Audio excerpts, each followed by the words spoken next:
O maior banco da Suíça, o UBS, que concordou em comprar por mais de 3 bilhões de dólares o Credit Suisse, banco que viu suas ações despencarem nessa semana depois de perder um dos principais investidores. Américo Martins traz os detalhes direto da Europa. O acordo para o UBS comprar o seu tradicional rival, o Credit Suisse, foi intermediado pelas autoridades da Suíça, especialmente o Banco Central do país.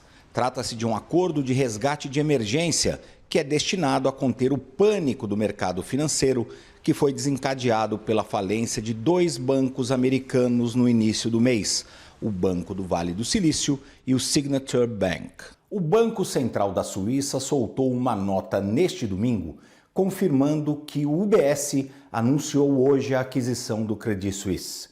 Essa aquisição foi possível com o apoio do governo federal suíço, da autoridade supervisora do mercado financeiro e do próprio Banco Central da Suíça.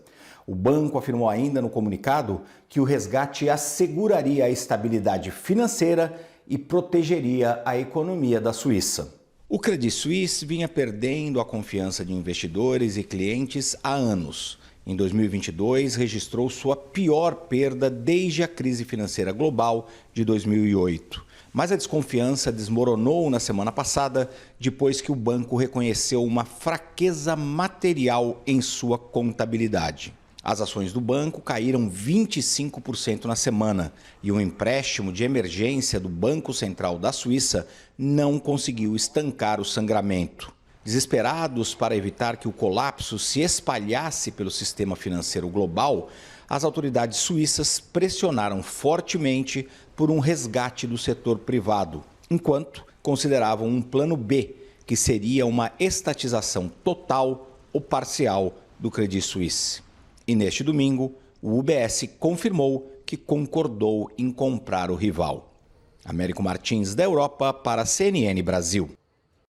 E depois dessa aquisição, os bancos centrais dos Estados Unidos, Canadá, Inglaterra, Europa, Suíça e Japão anunciaram na noite de hoje uma ação coordenada para aumentar o fluxo de dólares americanos no sistema financeiro global, com o objetivo de manter o fluxo de crédito para pessoas e empresas. Na prática, os BCs estão tomando uma medida emergencial para proteger o sistema bancário, evitar uma crise maior e manter viável a operação das instituições financeiras. Rafael Cortes, de volta.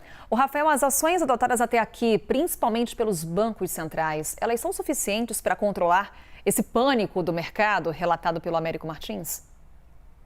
Em alguma medida, sim, se a gente entender como controle, digamos assim, minimizar essas questões mais urgentes, né? O que está acontecendo aqui, basicamente, por vários canais, é uma crise de confiança no sistema de crédito. A gente pode pensar isso em episódios isolados, mas no fundo há uma conexão entre esses casos. Então, seja um banco nos Estados Unidos, seja um banco suíço, no fundo pode dar o mesmo problema, porque o capital se move, se der um problema relevante em alguma parte do mundo, isso vai aos poucos gerando um efeito em cascata. O que está se tentando, né? As autoridades, sejam as autoridades nacionais, seja numa tentativa de fazer uma coordenação entre esses reguladores para tentar minimizar esse caráter sistêmico, para dar uma confiança ao sistema de crédito. Agora, isso é muito difícil antecipar, né? A gente não sabe em que medida há outros casos nessa situação. Por ora, uma ideia de que nós não estamos tratando dos mesmos episódios como ocorreram lá em 2008 parece ser o que está prevalecendo. Mas nesse caso, Carol, é sempre muito importante, né? A gente manter o alarme de incêndio muito claro, né? E institucionalidade, porque esse problema nunca vem de forma gradativa. Ele tem essa característica de vir como um problema em manada, por isso que, muito embora a gente deva ter no curto prazo uma percepção de acomodação, ainda não me parece muito cedo para falar a extensão e a efetividade dessas medidas. E esse pânico começa, Rafael, com o colapso do Banco do Vale do Silício. Em que medida que isso coloca pressão sobre a alta dos juros, que é um movimento que a gente está acompanhando do mundo inteiro para controlar a inflação?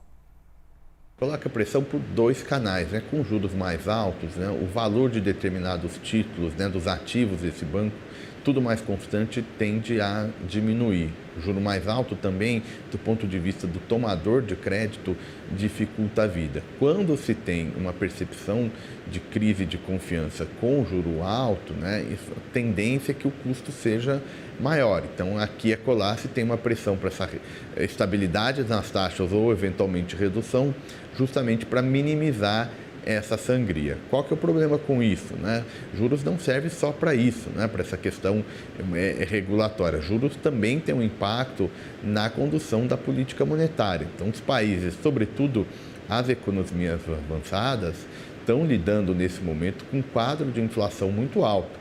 Inflação elevada que também tem seus efeitos sociais muito importantes. Aliás, mais amplos até do que no sistema financeiro, o Banco A ou o Banco B. Está aí que das próximas decisões dos bancos centrais ao redor do mundo vão ser extremamente difíceis, não só porque estão mirando a inflação, mas também do ponto de vista do mercado de crédito.